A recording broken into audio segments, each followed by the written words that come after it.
Good morning students. मैं आज आपको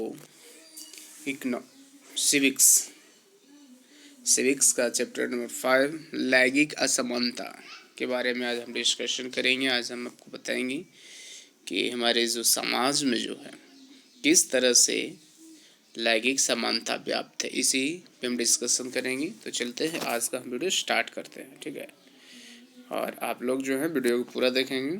जैसे यहाँ पर लिखा हुआ, हमारे देश में अनेक असमानता व्याप्त है। इनमें से सर्वाधिक महत्वपूर्ण है लैंगिक पूर्वाग्रह और लैंगिक असमानता। जब जीवन के विभिन्न क्षेत्रों में बालिकाओं या महिलाओं के साथ अनुचित भेदभाव किया जाता है तो इसे लैंगिक असमानता कहा जाता है। This is important.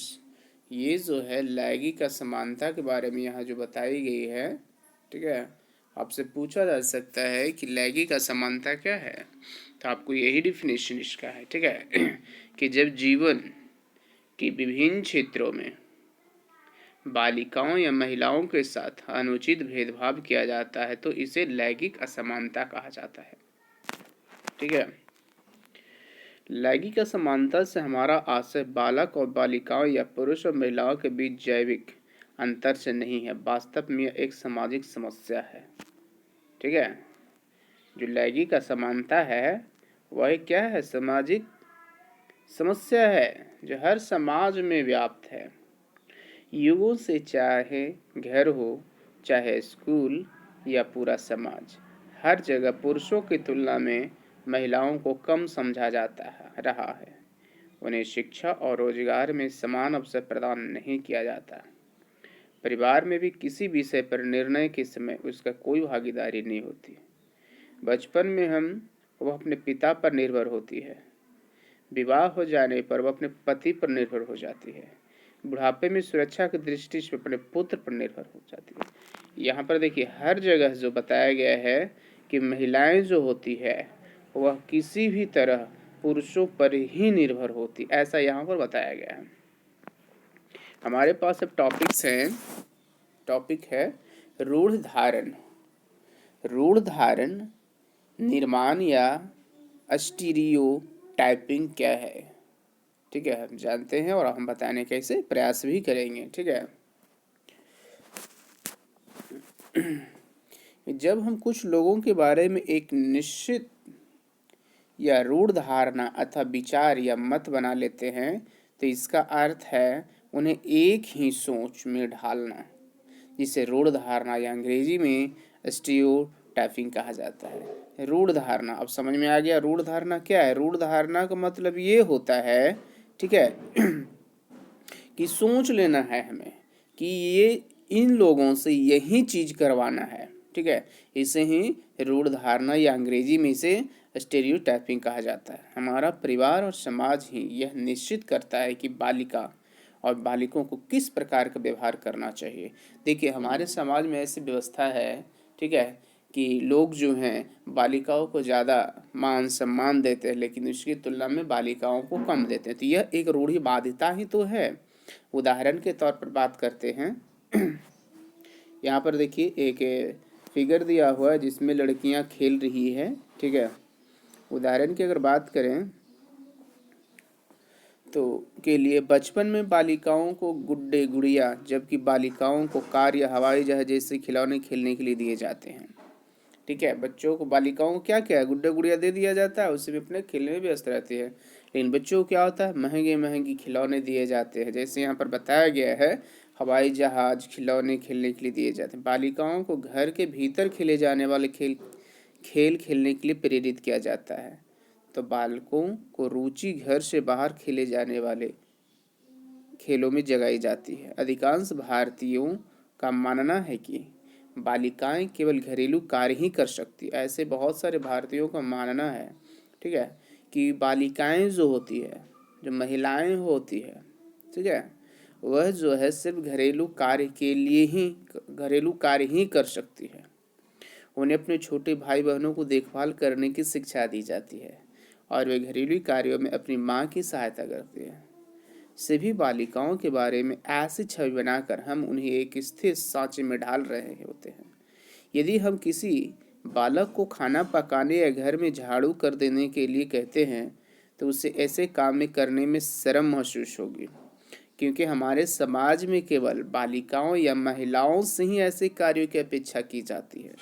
ठीक है, तो यही तो एक रूढ़िवादिता है, यही लैंगिक असमानता है। ठीक है, इसके ठीक विपरीत विदेशों में पुरुष और महिला समान रूप से घरेलू कार्य करती है। वहाँ कोई लिंग धारित पूर्वाग्रह नहीं है। विदेशों में ऐसी बात नहीं है। विदेशों में महिला पुरुष बालक बालिका में कोई असमानता नहीं समझी जाती है। अब हम चलते हैं, हमारे पास जो टॉपिक्स है वो टॉपिक से घर में भेदभाव। देखिए, यहीं से भेदभाव शुरू होती है, यानी घर से ही जितने भी भेदभाव स्टार्ट होते हैं वो कहाँ से स्टार्ट होते हैं? घर से होते हैं। घर में ही ये लैंगिक असमानता दिखती है, जिसके कारण हमारे समाज में भी ये व्याप्त हो गई है। ठीक है। घर में भी पोषण और स्वास्थ्य सुविधाओं के मामले में बालिकाओं के साथ भेदभाव किया जाता है। परिवार में बालक के जन्म पर खुशियां मनाई जाती है, जबकि बालिकाओं के जन्म पर प्राय ऐसा कुछ नहीं होता है। गांव में भी देखे जाते हैं कि घरों में भी देखे जाते हैं कि जब बालक जन्म लेते हैं, ठीक है, तो उनके जन्म के उत्सव पर खूब धूमधाम से जो है उत्सव मनाए जाते हैं, लेकिन बालिकाओं में ऐसी नहीं होती। इससे यही समझ आता है कि लैंगिक असमानता जो है हमारे समाज में, ठीक है, हमारे घरों में भी व्याप्त है। बालिकाओं को आमतौर पर अपनी बात पर बड़े अड़े रहने से रोका जाता है और माता पिता इस बात पर बल देते हैं कि बालिकाओं को हमेशा परिवार के अन्य सदस्यों के साथ तालमेल बनाकर रहना चाहिए। वे उन्हें बार बार याद दिलाते रहते हैं कि विवाह के बाद उसे अपने पति के साथ उसके परिवार में रहना है। ठीक है, ऐसे हमारे समाज में भ्रांतियां हैं। इसके विपरीत बालक को इस बात के लिए प्रेरित किया जाता है कि वह दृढ़ता से अपनी बात पर अड़ा रहे। घर में महिलाएं गृह कार्य संभालती है, वे खाना पकाती है, बच्चों की देखभाल करती है और घर में बुजुर्गों और बीमारों की देखभाल करती है। ग्रामीण क्षेत्रों में महिलाओं को बहुत से घरेलू कार्य करने होते हैं, जैसे कि कुएं से पानी लाना, परिवार के लिए खाना पकाना, मवेशियों की देखभाल करना, कपड़े धोना व साफ सफाई करना आदि। इन कार्यों में समय भी लगता है और इनसे महिलाएं काफ़ी थक भी जाती है। इसके बावजूद इसके पुरुषों और महिलाओं के कार्यों का मूल्यांकन अलग अलग ढंग से किया जाता है। संभवतः घरेलू कार्यों को काफ़ी कम करके आंका जाता है। महिलाओं की अपनी कोई पहचान नहीं होती, उनके पास अधिक अधिकार भी नहीं होता तथा इन्हें अधिक महत्व भी नहीं दिया जाता। जबकि देखा जाए तो हमारे घरों में जो महिलाएं जो होती है वो बहुत काम करते, फिर भी उन्हें जो है इस नज़रिए से देखा जाता है कि उनकी काम छोटी है और बहुत ही वह कम काम करती है। तो यही तो है लैंगिक असमानता। ठीक है, नेक्स्ट टॉपिक हमारे पास जो आ रहे हैं वह टॉपिक्स है महिलाओं का श्रम अदृश्य होता है। यानी कहा जाए कि महिलाएं तो काम करती है लेकिन उसे अनदेखा किया जाता है, उन्हें नहीं समझा जाता है कि वो काम करती भी है। महिलाएं अनेक कार्य अथवा कर्तव्य समझकर या दैनिक कार्यों के रूप में करती है। इन कार्यों में महिलाओं का श्रम लोगों को दिखाई नहीं देता। ऐसे कार्यों में बच्चों की देखभाल करना, कपड़े धोना, साफ सफाई करना तथा भोजन पकाना आदि शामिल हैं। बालक कभी भी भोजन पकाने में बालिकाओं की समान रुचि नहीं लेते हैं। जैसे आप ही लोग भैया बहनें हैं, तो देखिए बहनें क्या करती है, बहनें खाना बनाती है और भैया क्या करते हैं, खाना नहीं बनाती हैं। बहुत भैया खाना बनाते भी होंगे, ठीक है, तो ऐसी बात नहीं है, यहाँ पर हम बुक की बात कर रहे हैं। ठीक है, नेक्स्ट टॉपिक हमारे पास आ रहे हैं शिक्षा प्रदान करने में भेदभाव।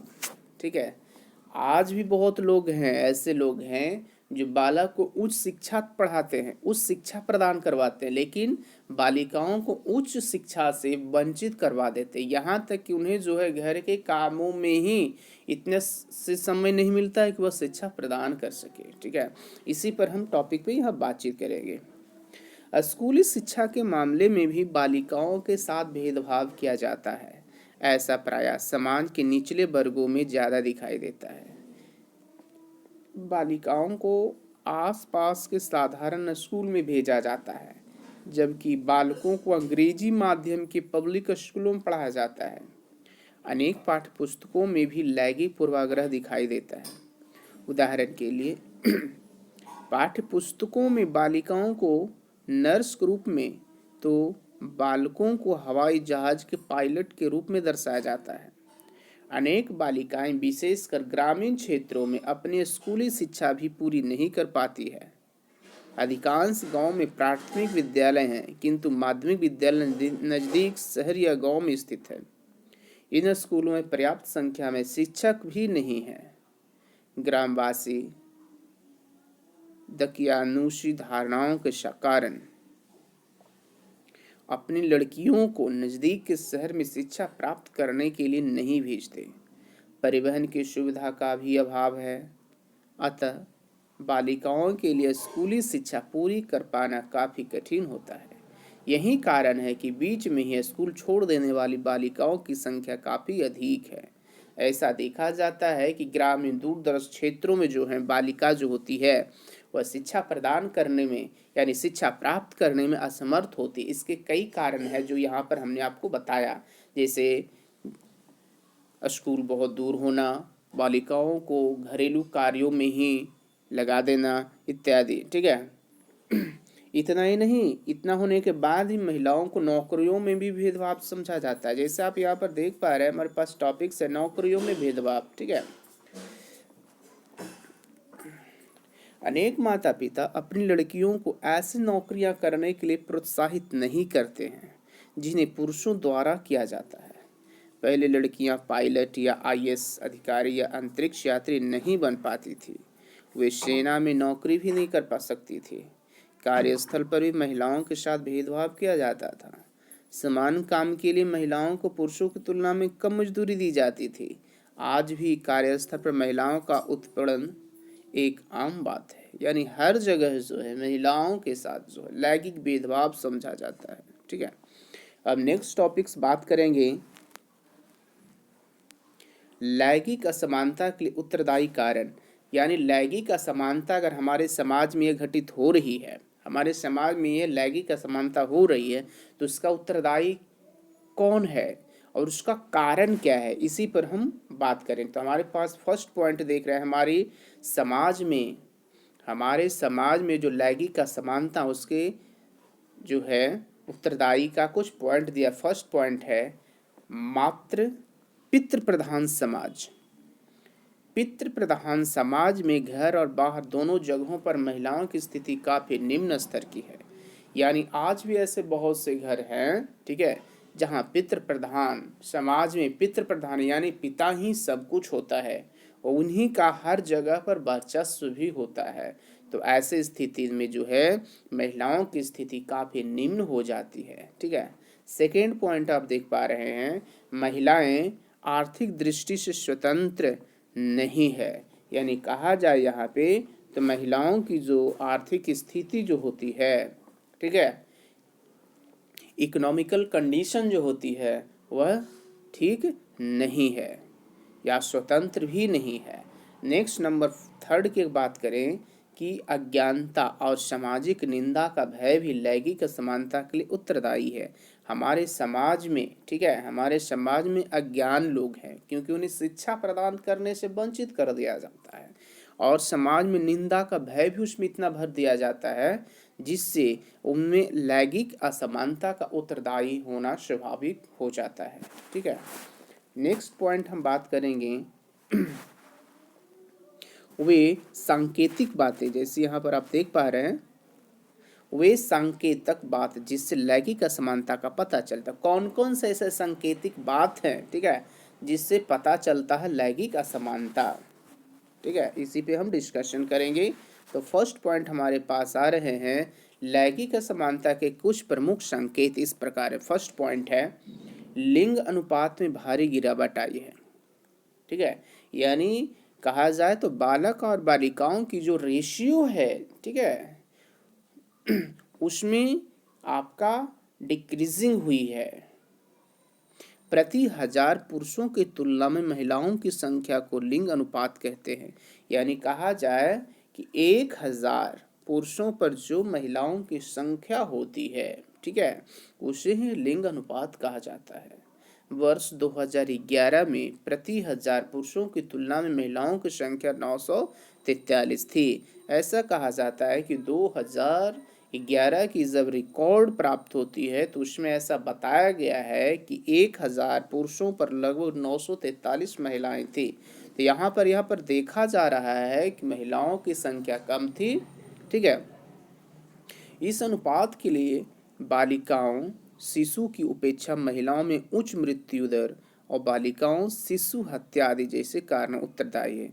इसका मुख्य कारण है कि बहुत सारे ऐसे महिलाएं होती है जिनकी मृत्यु हो जाती है, ठीक है। उच्च मृत्यु दर या बालिकाओं को जन्म लेने से पहले ही उसे मृत्यु दे दिया जाता है, ठीक है। सेकेंड पॉइंट की अगर हम बात करें, हमारे पास सेकेंड पॉइंट्स हैं।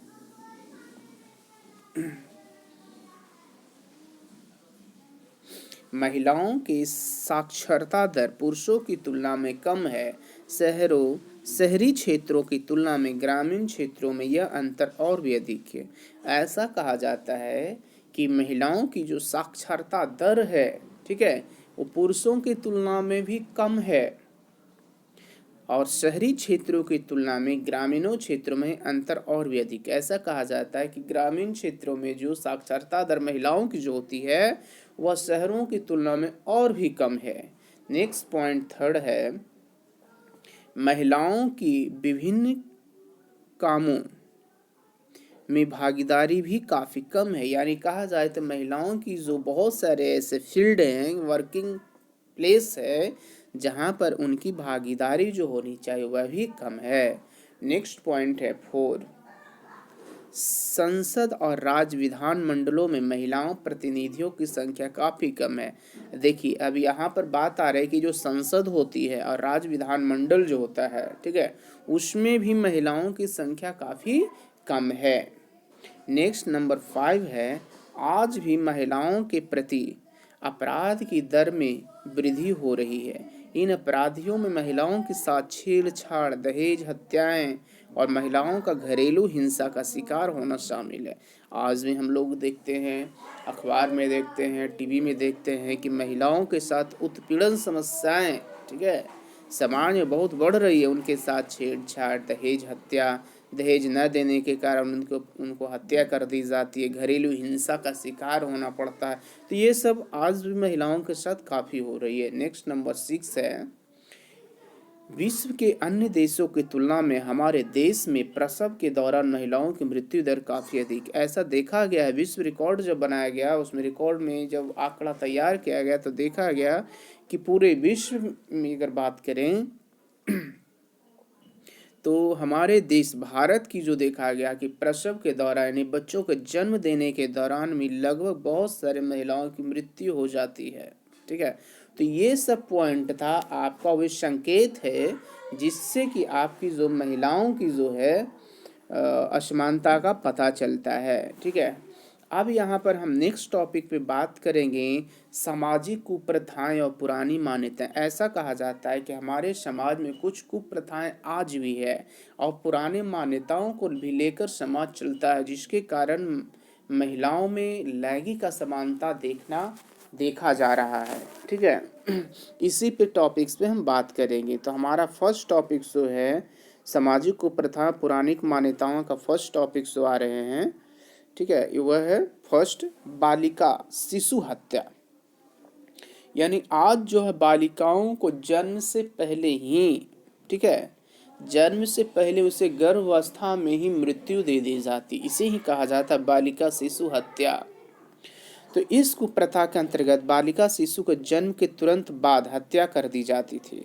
अच्छा, इसमें है भ्रूण हत्या में ऐसा था, ये है बालिका शिशु हत्या। बालिका शिशु हत्या में बताया गया है कि इस कुप्रथा के अंतर्गत बालिका शिशु की जन्म के तुरंत बाद हत्या कर दी जाती थी। इससे यह पता चलता है कि बालिकाओं को जीवन के अधिकार से भी वंचित कर दिया जाता था। आज भी कभी कभी बालिका शिशु को माता पिता त्याग देते हैं। आज भी यह समाज में कहीं न कहीं देखने को मिलता है। तो ये पुरानी मान्यताएं हैं। ठीक है। सेकंड पॉइंट है सती प्रथा। सती प्रथा एक ऐसी सामाजिक प्रथा थी जिसमें विधवा को उसके पति की चिता के अग्नि में जल मरने के लिए बाध्य किया जाता था। राजा राम मोहन राय ने इस सामाजिक बुराई को मिटाने के लिए कठोर प्रयास किया और अंत में 1829 में इस प्रथा पर कानून द्वारा रोक लगा दी गई। किंतु आज भी यदा कदा सती होने के कुछ मामले प्रकाश में आते रहते हैं। सती प्रथा बताई गई है कि सती प्रथा में होता क्या था। तो इसमें जो है, जब किसी विवाहित महिला की जब मृत्यु हो जाती थी, जब विवाहित महिला के पति की मृत्यु हो जाती थी, तो उन पति की मृत्यु के बाद, ठीक है, उनके चिता पर ही वह उनकी पत्नी को भी मरना पड़ता था। इसे ही सती प्रथा कहा जाता था। इसे दूर करने में राजा राम मोहन राय की बहुत बड़ी योगदान रहा है और 1829 ईस्वी में इस पर रोक लगा दी गई। ठीक है। उसके बाद नेक्स्ट पॉइंट आती है दहेज प्रथा। यह तो आज भी हमारे समाज में व्याप्त है। यह है दहेज प्रथा। दहेज का अर्थ विवाह के समय दुल्हन द्वारा अपने पति के घर में लाई गई संपत्ति या धन। आज भी यह एक बहुत बड़ी समस्या है। माता पिता द्वारा अपनी पुत्रियों को स्वेच्छा से बहुत से उपहार दिए जाते थे, किंतु बाद में दहेज ने एक अनिवार्य प्रथा का रूप ग्रहण कर लिया। यहाँ तक कि दहेज की मांग के कारण अनेक लड़कियां अविवाहित रह जाती है। दहेज के कारण हत्या या आत्महत्या की खबरें सुनना काफी दुखदाई है। दहेज की मांग करना और दहेज देना दोनों अपराध है। हमारे समाज में बहुत से आज भी ऐसे लोग हैं जो दहेज प्रथा को बुराई मानते हैं, लेकिन बहुत सारे ऐसे हैं जो दहेज लेना और देना अच्छे समझे जाते हैं। ठीक है। नेक्स्ट पॉइंट है बाल विवाह। बाल विवाह। भारत में आज भी बाल विवाह की प्रथा प्रचलित है। बाल विवाह पर यदि दुर्भाग्यवश असमय पति की मृत्यु हो जाए तो लड़की को अपना समूचा जीवन विधवा के रूप में बिताना पड़ता है। इसके अतिरिक्त छोटी आयु में मां बन जाना और बच्चों को जन्म देना जोखिम भरा काम है। बाल विवाह एक अपराध है। ठीक है। नेक्स्ट पॉइंट हमारे आ रहे हैं विधवा पूर्ण विवाह। विधवा पूर्ण विवाह। यदि छोटी आयु की विधवाएं शिक्षित या बेरोजगार से जुड़ी न हो तो उन्हें अपने परिवार पर आश्रित रहना, जीवन बिताना पड़ता है। उन्हें पूर्ण विवाह के लिए प्रोत्साहित करना चाहिए। यहाँ पर कहा गया कि बहुत से ऐसे छोटी आयु में विधवाएं हो जाती है। अगर वह शिक्षित है तो रोजगार से जुड़ सकती है और वह अपना जीवन को पूर्ण आगे जो है विवाहित जीवन को संभाल भी सकती है। यहाँ पर देखिए हमारे सामने कुछ जो महान पुरुषों को दिखाया गया है। ईश्वर चंद्र विद्यासागर हैं, दयानंद सरस्वती हैं, राजा राम मोहन राय हैं, सर सैयद अहमद खान। इन्होंने ही, ठीक है, सती प्रथा पर रोक लगाए थे, राजा राम मोहन राय ने। ठीक है। नंबर 6 पॉइंट की अगर बात करें तो परिवार की संपत्ति में कोई हिस्सा नहीं। ठीक है। परिवार की संपत्ति में महिलाओं की कोई अधिकार नहीं होता, ऐसा यहाँ पर लिखा हुआ है। पहले महिलाओं को परिवार की संपत्ति में कोई हिस्सा नहीं दिया जाता था, किंतु अब हिंदू उत्तराधिकार अधिनियम द्वारा महिलाओं को संपत्ति का अधिकार दिया गया है। नेक्स्ट पॉइंट है 7, समान कार्य के लिए समान वेतन नहीं। काम समान करो पुरुषों की तुलना में, फिर भी उनकी मजदूरी कम होती थी महिलाओं की। सामान्य कार्य के लिए महिलाओं को पुरुषों की तुलना में कम भुगतान किया जाता रहा है, जो अनुचित भी है और गैर कानूनी भी है। नेक्स्ट पॉइंट 8 है महिलाओं के प्रति हिंसा। महिलाएं प्रायः घरेलू हिंसा का शिकार होती है। इसका उनके शारीरिक और मानसिक स्वास्थ्य पर दुष्प्रभाव पड़ता है। इससे उनका आत्मविश्वास गिरता है। ऐसा कारण उन्हें बुनियादी मानवाधिकारों से वंचित करना है। तो ये हमारे कुछ पॉइंट्स थे। 19वीं शताब्दी के सामाजिक और धार्मिक सुधारकों ने महिलाओं की स्थिति में सुधार के लिए कठोर प्रयास किया। राजा राम मोहन राय ने सती प्रथा की समाप्ति के लिए बड़ा परिश्रम किया। ईश्वर चंद्र विद्यासागर ने महिलाओं को शिक्षित बनाने का प्रयास किया। उन्होंने विधवा पूर्ण विवाह के लिए कानून पारित कराने के लिए भी हर संभव प्रयास किया। वह बाल विवाह के विरुद्ध थे। महात्मा ज्योतिबा फूले, दयानंद सरस्वती, रमाबाई और अन्य समाज सुधारकों ने बाल विवाह का विरोध किया और महिलाओं की शिक्षा प्राप्त करने के लिए प्रेरित किया। सर सैयद अहमद खान ने बहु विवाह प्रथा के विरुद्ध आवाज उठाई और प्रथा का भी विरोध किया। इन समाज सुधारकों के प्रयास के निम्नलिखित सुधारकों को बल मिला। अब देखिए कुछ पॉइंट है जो कि समाज सुधारकों ने जो है वो क्या क्या है पॉइंट। फर्स्ट पॉइंट है कानून द्वारा सती प्रथा पर 1829 में रोक लगा दी गई। सती प्रथा पर रोक कब लगाया गया? 1829। सेकंड है बालिका शिशु हत्या और गैर कानूनी घोषित किया गया। नेक्स्ट है 1856 में विधवा पूर्ण विवाह अधिनियम पारित किया गया। नेक्स्ट है 1829 में पारित शारदा अधिनियम द्वारा बालिकाओं को विवाह योग्य आयु बढ़ाकर 14 वर्ष और लड़कों की आयु 18 वर्ष कर दिया गया। 1829 में पारित शारदा अधिनियम द्वारा बालिकाओं की जो विवाह होने की जो आयु बताई गई वो 14 वर्ष और लड़कों की आयु 18 वर्ष बता दी गई। ठीक है। नेक्स्ट पॉइंट है समाज सुधार हेतु विभिन्न संगठनों द्वारा बालिका शिक्षा के लिए स्कूल खोले गए। 20वीं शताब्दी के महानतम समाज सुधारक महात्मा गांधी ने महिलाओं को स्वतंत्रता आंदोलन में भाग लेने के लिए प्रोत्साहित किया।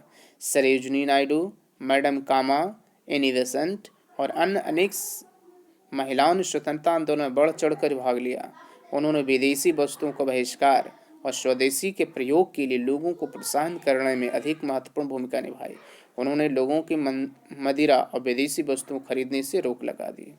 तो इस तरह से जो है हमने आपको जो है लैंगिक असमानता, महिलाओं में जो लैंगिक असमानता का जो कारण है और उनको दूर करने के प्रयास, उनके कुछ पॉइंट को हमने बताया। नेक्स्ट टॉपिक में हम आगे महिलाओं के उत्थान के लिए असंवैधानिक व्यवस्थाओं की बात करेंगे। तो आज का वीडियो में बस इतना ही। Thank you.